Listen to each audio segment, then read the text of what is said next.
దేవుని అతి పరిశుద్ధ నామమునకు మహిమ కలుగునుగాక. ఎలా ఉన్నారు? మీరంతా క్షేమమని అనుదినము ఈ హోప్ ఫర్ టుడే వాక్య ధ్యానాలను అనుసరిస్తూ ఆత్మీయాభివృద్ధి పొందుచున్నారని నమ్మి దేవునిని ఎంతగానో స్తుతిస్తూ ఉన్నాను.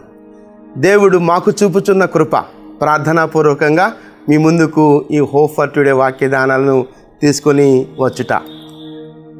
ఇది నా హోప్ ఫర్ టుడే వాక్య ధ్యానంలోనికి మిమ్మలను ఆహ్వానిస్తూ ఉన్నాను. యెషయా గ్రంథం 45వ అధ్యాయం 2వ వచనాన్ని నేను చదువుతున్నాను. యెషయా గ్రంథం 45వ అధ్యాయం 2వ వచనం.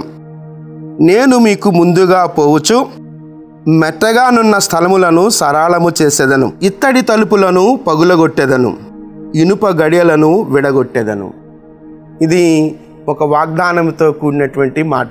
దేవుడు అంటున్నాడు, నేను మీకు ముందుగా వెళతాను, మెట్టగా ఉన్న స్థలాలను సరళముగా చేస్తానంటున్నాడు, ఇత్తడి తలుపులను పగలగొడతానంటున్నాడు, ఇనుప గడియలను విడగొడతానంటున్నాడు. అంటే నేను మీకు ముందుగా వెళ్ళుచున్న క్రమంలో మీరు పొందుకునేటువంటి ఆశీర్వాదాల గురించి చెప్తున్నాడు అక్కడ తన ప్రజతో. కాబట్టి నేను ముందుగా వెళ్ళుచు మెట్టగా ఉన్న స్థలాలను సరళముగా చేస్తానంటున్నాడు. ఎంత మెట్టగా ఉందో, ఏ అవరోధం ఉందో, మీరు అధిగమించలేనటువంటి ఆటంకం ఏదుందో దాన్ని సరళం చేస్తాను. మీరు వెళ్ళే క్రమంలో మూసివేయబడినటువంటి తలుపులు ఏవైతే ఉన్నాయో, అది ఇత్తడి తలుపులు, ఎంత భయంకరమైన తలుపులు ఉన్నాయో ఆ తలుపులను పగలగొడతానంటున్నాడు. ఏ గడియలైతే వేయబడ్డాయో, ఇనుప గడియలు వేయబడ్డాయో ఆ ఇనుప గడియలను విడగొడతానంటున్నాడు. అంటే మీరు వెళ్ళే మార్గాలలో నేను మీకు ముందుగా ఉంటే మీకు ఆశీర్వాదమే తప్ప ఆటంకం లేదు అంటున్నాడు. అది ఎంత మెట్టైనా, ఎంత భయంకరమైనటువంటి ఇత్తడి తలుపైనా, ఎంత గట్టిగా ఉండేటువంటి ఇనుప గడి అయినా సరే, నేను ముందుగా వెళుతున్నప్పుడు అవి పడగొట్టబడతాయి, అవి సరళం చేయబడతాయి, అవి పడగొట్టబడతాయి, అవి విడగొట్టబడతాయి.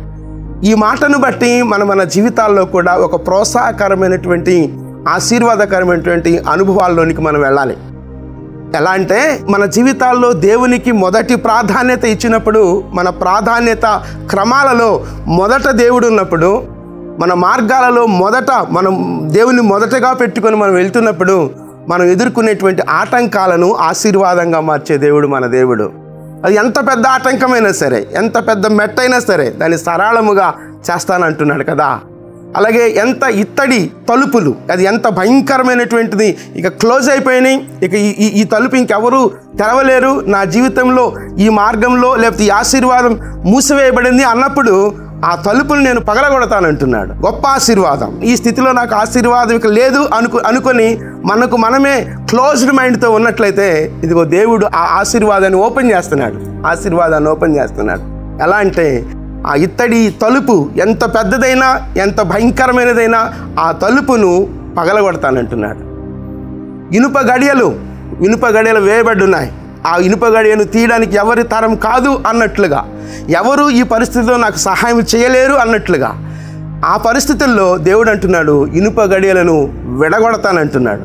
ఎంత గొప్ప ఆశీర్వాదం. కనుక మన జీవితాల్లో మన దేవుని ముందుగా ఉంచుకుంటూ, మన మార్గాలలో ముందుగా ఉంచుకుంటూ, మన ప్రాధాన్యత క్రమాలలో మొదటిగా ఉంచుకున్నప్పుడు ఆటంకాలను సహితం ఆశీర్వాదాలుగా మలిచే దేవుడు మన దేవుడు. కనుక ఏ ఆటంకాలను నువ్వు ఎదుర్కొంటున్నావో, ఏ డోర్ నీ జీవితంలో మూసివేయబడిందో, ఏ గడియ నిన్ను ముందుకెళ్లకుండా ఆటంకంగా ఉందో, అది ఇత్తడి తలుపైనా, ఇనుప గడి అయినా, ఆ పరిస్థితుల్లో దేవుడు ఇన్వాల్వ్ అవుతూ వాటిని ఓపెన్ చేసే దేవుడు, పగలగొట్టే దేవుడు. అయితే ఆయనను ముందుగా మనం కలిగి ఉన్నప్పుడు, మన మార్గాలలో, మన జీవన మార్గాలలో ఆయన ముందుగా పెట్టుకున్నప్పుడు ప్రతి అవరోధాన్ని ఆశీర్వాదకరంగా మలిచే దేవుడు మన దేవుడు. చిన్న ప్రార్థన చేద్దామా? మీరు ఎక్కడున్నప్పటికీ నాతో కలిసి ఏకీభించాలని మనవి చేస్తున్నాను. మీకు అభ్యంతరం లేకపోతే నాతో కలిసి ఏకీభించాలని మనవి చేస్తున్నాను. చిన్న ప్రార్థన. కృపగలిగిన దేవా, దయగలిగిన మా తండ్రి, మా అవరోధాలను, మా ఆటంకాలను ఆశీర్వాదాలుగా మలిచే దేవుడో ప్రభువా. నా దేవా, నీవు మా ముందర నడిస్తే మాకు ఆశీర్వాదం ప్రభువా. మెత్తగా ఉన్నటువంటి స్థలాలను సరళము చేసే దేవుడు నీవు ప్రభువా. ఇత్తడి తలుపులను నా తండ్రి పగులగొట్టే దేవుడవు నీవు ప్రభువా. ఇనుప గడియలను విడదీసే దేవుడవు నీవు ప్రభు. మా జీవితాలలో ఏ మెట్టుందో, ఏ ఇత్తడి తలుపుందో, ఏ ఇనుప గడియ వేయబడి ఉన్నదో ఆ ప్రతి పరిస్థితుల నుంచి ప్రభువా నా తండ్రి మాకు విడుదల, ఆ ప్రతి పరిస్థితుల నుంచి ప్రభువా మాకు ఆశీర్వాదం మీరు కలుగ చేసుకొని అనుగ్రహించమని వేడుకుంటూ మీ కృప కలిగిన హస్తాల్లోనికి మమ్ములను మేముగా సమర్పించుకుంటూ యేసుక్రీస్తు అతి పరిశుద్ధమైన నామంలో ప్రార్థించి స్తుతించి వేడుకొనుచున్నాం తండ్రి. Amen, amen. ప్రభు సన్నిధి నిత్యము మనకు ముందుగా వచ్చునుగాక. ఆమెన్.